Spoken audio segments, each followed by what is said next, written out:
time I dream of an unborn daughter. She is plump and pink with a head full of curly hair that's dark like my husband's. She has my nose, my lips, and my husband's hazel eyes. I press her body against me, and when I awake, I can still feel her heft and her warmth in the crook of my arm.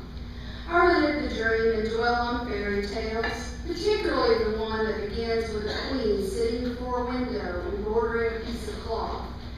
When she looks out on the kingdom to admire a sudden snowfall, the needle pricks her finger, and scarlet drops stipple the ebony window frame.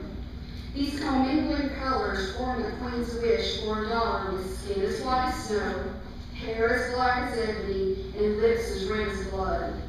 After that dark-haired princess is born, she grows into the fairest of them all. Later, a poisoned apple with spellbinder with a sleep only a handsome prince could break with his resurrecting kisses. Happily ever after ensues. Like the queen, I entertain myself with fantasies of my future daughter. We'll tell giggly stories under the covers, play dress-up in my old high school dance formals, and share secrets of first kisses and first heartbreaks. I'll watch her grow into an independent woman whose confidence will burn like fire behind those hazel eyes. But all fairy tales need a villain, a dastardly black heart arrayed in a cape so dark it could blot out the sun.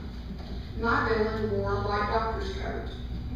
It's the week of my 37th birthday in early June. I go for a second post-op appointment after surgery for endometriosis. An infection has set in at one of the incision sites. At the first post-op appointment, my husband Jay had come with me, where the surgeon had reassured us that the operation had gone well and that I should experience much less discomfort in the future. Looking back now, it's strange we didn't ask the obvious question then. The doctor didn't mention anything about my fertility, so Jay and I took it as a given that the endometriosis hadn't done its worst. Jay isn't with me at this second appointment after the exam. I mused about my dream daughter and made this overconfident quip. So, I guess I won't have any trouble getting pregnant, huh? The doctor freezes and, expression crosses his face. When he speaks, he draws out the word, well, you know how people do that. Pulling on that word in an attempt to stretch out time, putting as many seconds as possible between you and the bad news they've been putting off telling you, or in my case, had totally forgotten about. Well, that was something I needed to talk to you about. I feel myself pinwheeling headfirst toward the bottom of a psychic canyon. Over the course of the next few minutes, this is what my brain processes. Tubes, blocked, canalization, $800, in vitro, $12,000 to $15,000, 50% chance of conception. Shock has its hand around my throat. It crushes my voice box. I need Jay here right now, pummeling the sky with questions like only Jay can. I need his analytical pragmatism that so often infuriates me to save me. I shuffle out of the exam room on wobbly legs. Jay had another year to go on his master's degree, and when he graduated, we had $60,000 in student loans to repay. For the previous 4 years, we've been living on my income alone, so there were no savings to be had. It would take a couple of years to pay $15,000 for a procedure that had only a 50% chance of working.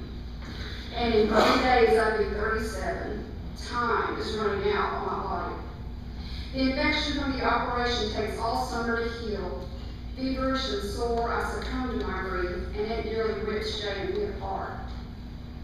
2 years pass, and I accepted that the little girl I dreamed of, the one who had my nose, my mouth, and my husband's dark hair, was just a wish my heart had made, not a premonition.